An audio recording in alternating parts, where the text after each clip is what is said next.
If you want to unsend Instagram messages all at once, there are a few important things you should know before getting started. Right now, Instagram does not provide an official option to unsend all messages at once in a single click. You have to remove messages or chats manually.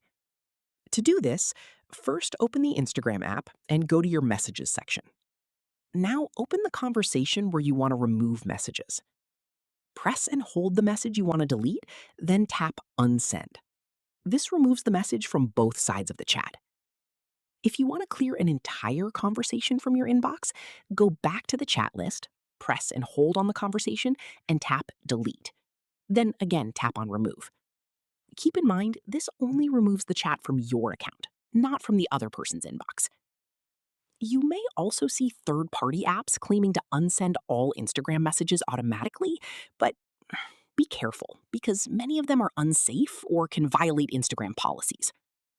For now, the safest method is manually unsending messages directly through the Instagram app.